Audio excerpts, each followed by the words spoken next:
What up? What the hell? What up? What up? Matt, yeah, so I'm back at it with my videos, man. I'm back to the channel, bro. Back to the channel. Let me adjust my shit. Bro, I'm not gonna lie, bro. I've worked past 3 days of 9-hour shifts, and I'm not gonna lie, nigga, my bones feel like fucking brittle. They feel fucking jelly, bro. But honestly, today is Thursday. Hey, my first partial payday's tomorrow. So hey, man, I might try to save. What I've been talking about is I'm gonna try to save up so I can actually get good of fucking equipment, so I could actually see how niggas can actually hear me all the time on my fucking videos. Because I'm not gonna, I be playing sometimes my videos back, and like I hate I don't know if it's my computer or if it's my headphones, but it'll be clear as hell, and then I'll like move back for a little bit, and it'll just be sounding like somebody just put a muffler on my ass, bro. And I hate that shit. But back to that's not relevant. That's me shit. Let's go back to this shit.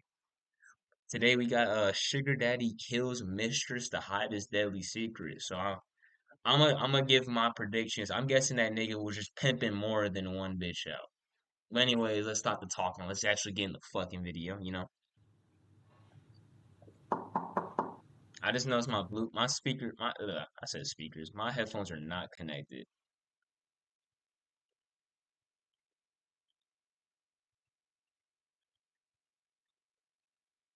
Well, I don't use my AirPods in a minute. All right, let's get back into it. Hey, it's St. Paul Police. Did you hear what happened? This is Shane Anderson. Shane seems to be annoyed that police officers are knocking on his door, but his demeanor will quickly change from annoyed to concerned when they bring up his girlfriend, 32-year-old Alex Pennig. She okay? Passed away. Alex Pennig? You're kidding me. You're kidding me.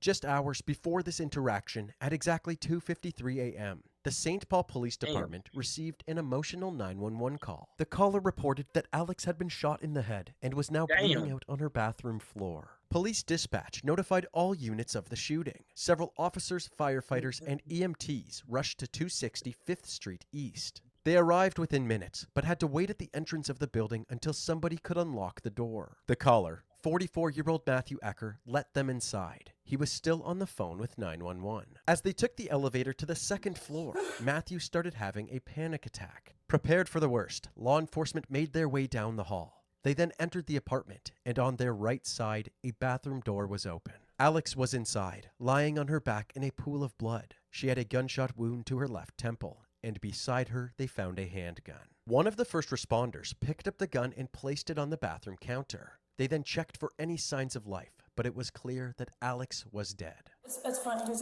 you can sit here. That's okay. You gotta keep breathing. You gotta keep breathing. Nigga, my volume button don't work. I know it's shocked. I know it's hard. Naturally, the officers had plenty of questions for Matthew, but they started off with some basic information. Is this your apartment or Matt's? It's hers. Her apartment? Yeah. First name Matt, is it Matthew? Yeah. And what's your last name? What's her name? Alexandra. Were you guys arguing or something? So bad, bro. No. Matthew was struggling to explain exactly what happened, so Damn, the there's something in officers my asked him fucking to eye. start at the beginning of the day when he and Alex first spoke. He told them that he lives 3 hours away in Fergus Falls, where he works as a nurse practitioner for Lake Region Healthcare. Around 11 a.m., while he was driving to his shift, Alex called his cell phone. She called me. Alex told Matthew that she had gotten into a heated argument with her boyfriend, Shane Anderson, who became extremely aggressive. She sounded scared and desperate for Matthew's support, so he immediately called into work before heading to her apartment. So I came here. Was a guy. No, He brought a registered firearm in his backpack in case Shane showed back up and became violent. Because I was worried that her boyfriend would come. Matthew arrived at Alex's apartment at around 2 p.m., 3 hours after she called him. After a stressful day, the two decided to let loose for the night. They headed downtown and visited a few local bars. While at a local hotspot called Camp Bar and Cabaret, they ran into Shane, who was extremely confrontational. He came to her, they were arguing, and I came across and I stood in between them, and then he punched me. After Shane was kicked out of the bar for punching Matthew, Matthew and Alex hung around for a few more drinks. And then her and I sat there and talked with other people for another 45 minutes. We came back here and I thought everything was fine. But within 5 minutes of returning to Alex's apartment, she suddenly became hysterical. And then she just grabbed the gun. What the fuck? What'd she do? She grabbed the gun. What the hell? Okay, what is this though?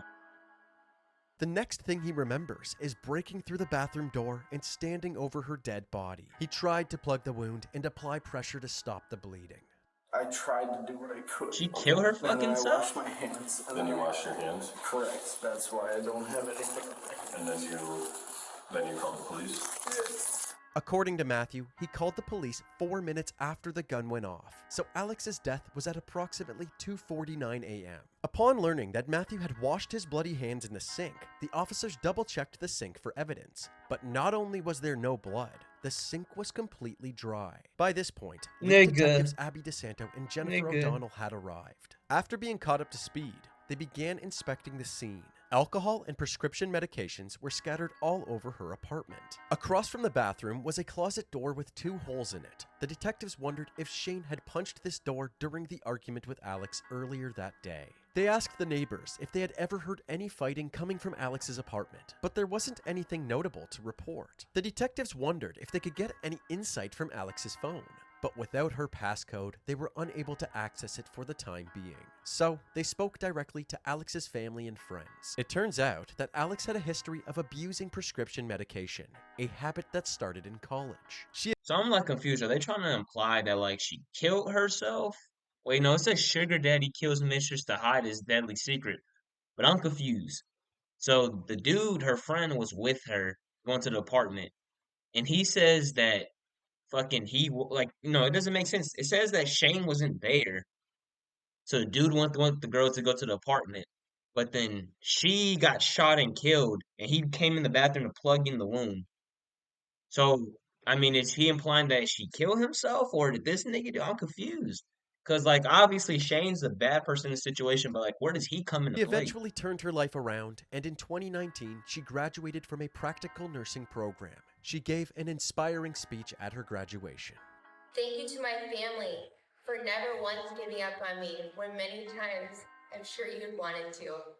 A year later, in 2020, she was working part-time at a walk-in clinic, the same clinic that Matthew worked at. The detectives learned that even though Matthew was married with 4 kids, he immediately hit it off with Alex, so he What the began hell? cheating on his wife with her. Although Matthew was Uh-oh. happy with this setup, Alex called things off shortly after the affair began. Then, in the summer of 2022, Alex reverted back to her old ways, and she began drinking heavily every day. She was fired from the walk-in clinic and struggled to hold down any new jobs. That's where Matthew saw an opening. He stepped in to financially Matthew's support her, paying for her. Oh, Matthew's a little bitch. I think he fucking took advantage. Matthew's ass is a little fucking pussy.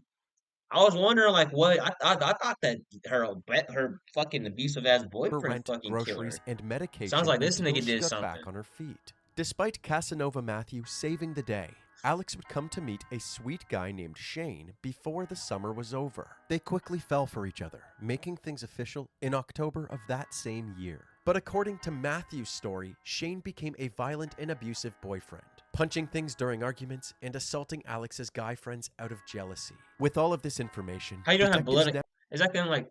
Also, they said there was no blood in the sink, dude. If you were sitting there applying pressure to the wound, your fingers will be dripping with blood down to your jacket. You have no blood on your jacket. This nigga did something. Is that Think Water?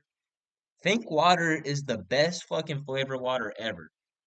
That's the only shit I could commend his Now ass had for. I two don't be saying goals: that a lot. rule out Matthew and rule out Shane. Since there was no evidence putting Shane in Alex's apartment at the time of her death, officers had to be strategic when confronting him. Curious how he would react to the news of Alex's sudden passing, the officers went directly to his apartment and knocked on his door, bringing us right back to the footage at the beginning of this video. Also, it wasn't. I didn't mean to say think. I meant to say hint water. Put y'all on. Hey, it's St. Paul Police. Did you hear what happened? She okay? Passed away. Alex Penning? You're kidding me. God. Shane seemed genuinely shocked by this tragic news, but the officers needed more information from him, so they asked if they could continue their conversation down at the station. I want to know what happened to her. Okay, that's what I'm trying to figure out, okay? So The detectives asked Shane to tell them about his relationship with Alex. He said that they had met back in August, they saw each other almost every day, and were even planning on moving in together. literally yesterday we were talking about like me breaking my lease and moving into her place. Shane essentially had nothing bad to say about the relationship, so the detectives were curious why he and Alex were arguing on the day that she died. Apparently, Alex was upset that Shane was taking too long to move in with her. So did the argument that you guys had in that morning, did it get physical? No, not at all. God, no. Shane admitted that they would I don't bicker know, man. This is kind of weird, man. here Shane and gives there, off weird but the ass fights would vibes. never escalate to violence because he wasn't a violent person. But the detectives had a hard time believing this. After all, Matthew told them hours earlier that Shane punched him in the face while they were at Camp Bar and Cabaret. Alex showed up with like a guy. He doesn't look familiar. Yeah, never mind. Actually, can't. I mean, okay. I'm not gonna excuse anything. The only thing I'm gonna excuse is if I saw like my spouse with a different person after we just had an argument, go to a bar, I'm tweaking out too, and I don't know him. I'm tweaking out. Like, can you hate on him? Can you hate on him for that? I have no idea who this guy is. He was then asked about the holes in the closet door. He admitted to punching the holes during an argument, but he denied that they happened on the night of Alex's death. That was from a few weeks back. That was me. I was drunk. I didn't put my hands on her though. Even if he had broken the closet door several weeks ago, it was clear that he did, in fact, have violent outbursts within the relationship. Before making any accusations, the detectives needed to gather more evidence, so they asked if they could look through his phone, but Shane had conveniently lost it the night before. Despite all of these suspicious circumstances, Shane was free to go, and the detectives continued with their investigation. While reviewing the photos of Alex's body, they noticed something peculiar. Matthew claimed that Alex was already dead when he broke into the bathroom. If that was the case, her legs would be on the same side of the bathroom door. But strangely, Alex had one leg on each side of the door. The detectives theorized that the door had been opened before Alex was shot. To support this theory, there was Exhibit F-35, a small metal ring from the bathroom door lock that was found directly under Alex's head. It must have ended up on the floor when the door was forced open, and then Alex fell on top of it when she was shot. Little by little, the story Matthew provided was falling apart. The detectives wondered if the night out with Alex had actually unfolded the way Matthew said it had, so they obtained any surveillance footage that captured the two that night. At the Camp Bar and Cabaret, Shane can be seen sitting at the far end of the bar when Alex and Matthew enter the bar together. Alex notices that one of her friends is at the bar as well, and ditches Matthew to go say hi. But for some reason, instead of sitting back down with Matthew, Alex sits on the same side of the bar as Shane. Shane approaches Alex and begins talking to her. Matthew sees this interaction happening and comes over to introduce himself. He Like, reaches out. nigga, yeah, I'd be pissed off. I'm like, nigga, I'm her boyfriend. Why the fuck are you introducing yourself to me, nigga? I'm her boyfriend. Like you're her new man or some shit, bro. They always do To this. shake Shane's hand, but Shane is not happy. Clearly I don't upset blame about his this ass, random man. guy, Shane begins arguing with Alex. Matthew then steps between them and And they put immediately his hands on him too. Yeah, I'm not gonna lie, man. Like I don't know who killed her, but I'm not gonna lie. It sounds like Matthew deserved to get fucking punched in his shit. he gets punched in the face. Alex tries to pull Shane off of Matthew before other customers split up the fight.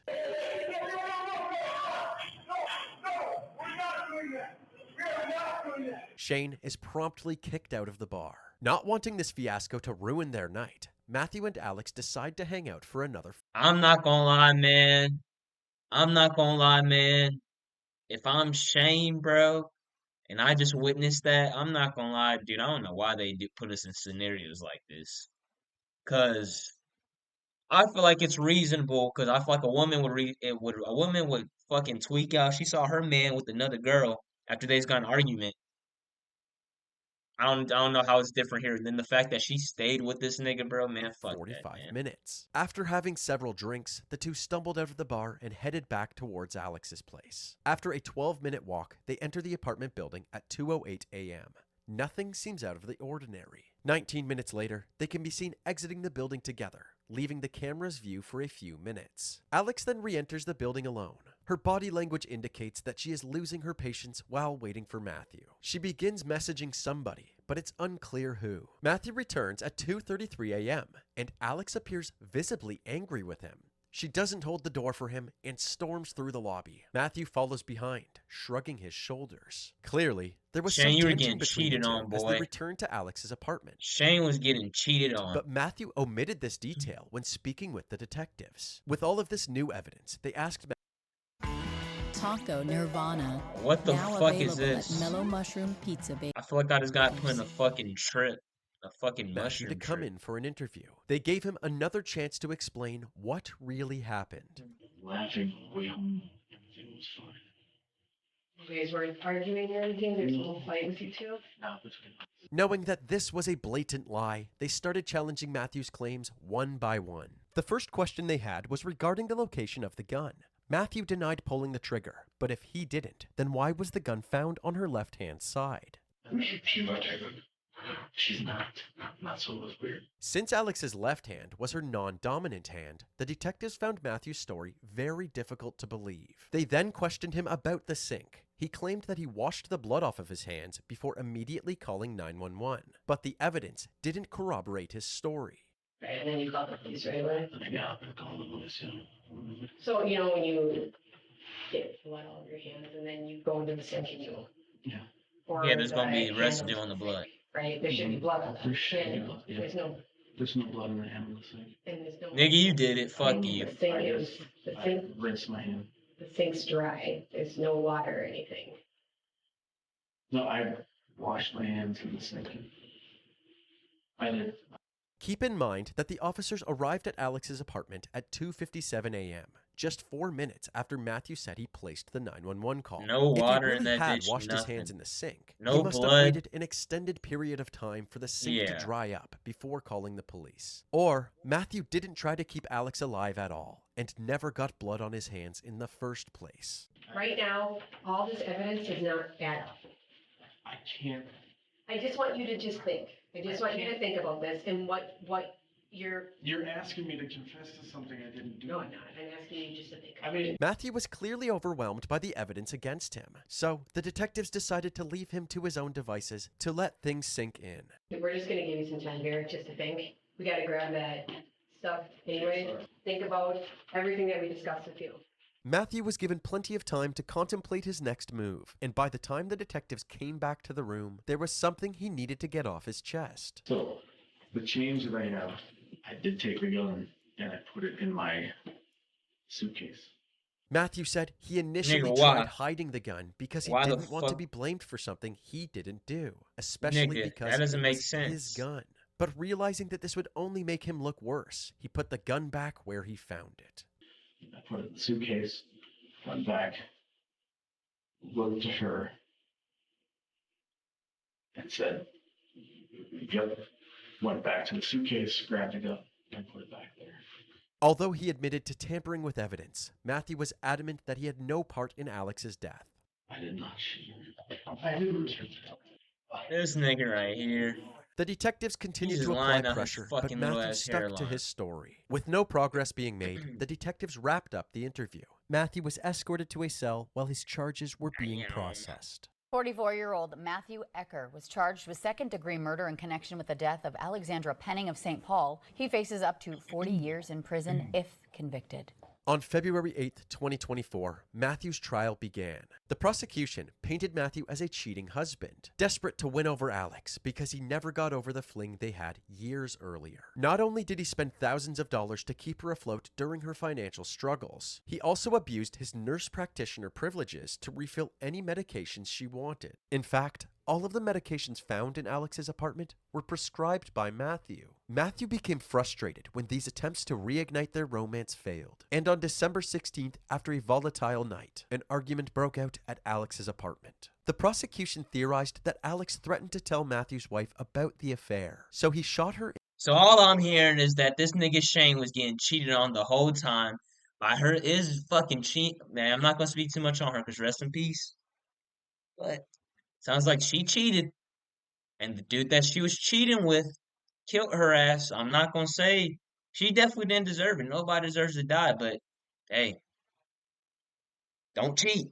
In the Don't head fucking to cheat. keep her quiet. They Literally. expanded on this claim by highlighting the plethora of physical evidence against Matthew. They focused on Alex's body position when she was discovered, saying that the only way her legs could have wound up straddling the bathroom door is if it was forced open before she fell to the ground. The same concept goes for the metal ring found under her head. The door lock must have been busted open before she fell to the ground. They also accused Matthew of washing his hands in the bathroom sink to get rid of any blood or gunshot residue on them. Since the sink wasn't wet, they suggested that Matthew didn't call 911 immediately. Instead, he cleaned the gun to get rid of his fingerprints and DNA and staged it back in the bathroom. Matthew's defense attorney, YouTube star Bruce Rivers, claimed that the prosecution's case was based on pure speculation and told the jury to focus on the facts. According to the autopsy, Alex's blood alcohol level was about 3 times above the legal limit, and she had 4 different medications in her system, clearly indicating that she had a significantly altered state of mind at the time of her death. The defense said that Matthew refilled these medications because he believed that it was best for her, and while it may have been unethical, it wasn't illegal. As for her body position, they argued that Alex could have easily ended up that way from Matthew moving her while trying to help her. They also pointed out that there was 0 blood spatter from the gunshot found on Matthew. But the prosecution had an explanation for this. After Matthew busted open the bathroom door, Alex likely tried to hold it shut to protect herself. But Matthew stuck his hand through the half-open door and shot her in the head. In this scenario, the door would have shielded any blood from landing on him, except for the hand that he conveniently washed. Perhaps the strongest piece of evidence for the defense was that despite Alex's cause of death clearly being a gunshot wound to the head, her manner of death could not be determined. The defense even hired their own forensic pathologist who came to the same conclusion. If 2 qualified experts couldn't deem this as a homicide, why should the prosecution be able to do so? Both sides rested their case and the jury began deliberations. After 9 hours, they had reached their verdict. Matthew Ecker was found guilty for the second-degree murder of Alex Pennig. 2 months later, on April 3rd, 2024, Matthew's sentencing hearing took place. Alex's family filled the gallery, eager to share their impact statements with the court. Her friends Jillian and Sarah went up to the podium together for support. Countless times I picked up the phone to call Al, only to realize I won't ever hear her voice again. Alex really was a once-in-a-lifetime kind of friend. During Sarah's impact statement, Jillian looked over at Matthew to gauge his reaction, hoping to see an ounce of remorse. But Matthew's expression remained blank as he listened to the pain and suffering he had caused Alex's loved ones. Mary Jo and Jim Pennig, Alex's parents, told the judge why they believe Matthew should receive the maximum possible sentence. Our hearts have been broken beyond repair, and the future trajectory of our lives has been changed forever.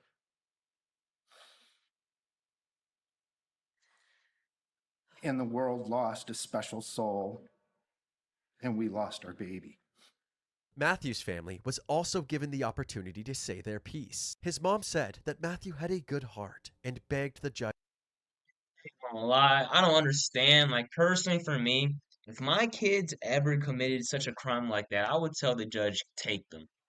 Like, obviously, I raised them and all that. Take them niggas. Don't ever bring them niggas out, bro. I believe in karma, and I believe in if I shouldn't want my fucking kid who just killed somebody's kid to get off fucking scotch-free, because then I feel like I would have to get like some fucking remorse for that. Like, that's fucked up. judge to give him a Not lesser remorse, sentence. retaliation. Matt is one of the kindest and most compassionate people we know. Nigga, you're not kind and shoot somebody in their fucking head. I don't know when the fuck that fell into that criteria. I'm telling you. Parents just be going up there saying anything about their kid, completely deflecting the fact that they kids fucked up. Mm, mm. You know what that is. Parents always do that shit.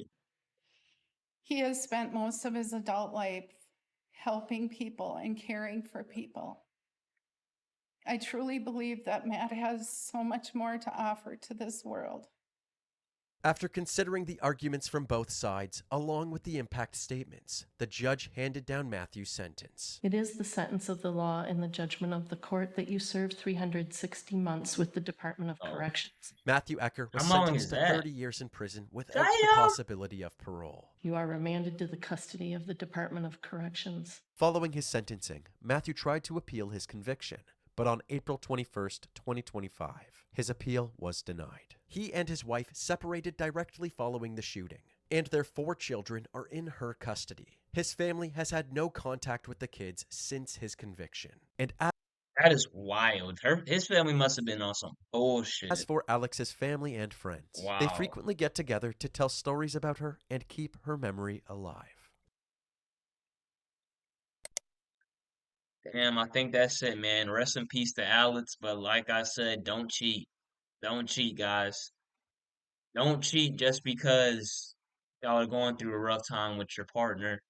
And first off, or not first off, second off, watch who you're fucking cheating with. Can we I mean, I don't understand, do people not actually take a full diagnostic of the person that they're about to be with before they get with them? But anyway, man, I'm not victim blaming or anything. Rest in peace to her. That was a fucked up situation, but hope y'all enjoyed the video. Let's see. Y'all have a nice Thursday. I might upload some more videos. I have to drop like 2 or 3 hours back to my hometown. But at the same time, I'm gonna stay there for like a day or two, so I'm gonna be chilling. But hope y'all have a great day. Now, yes is out.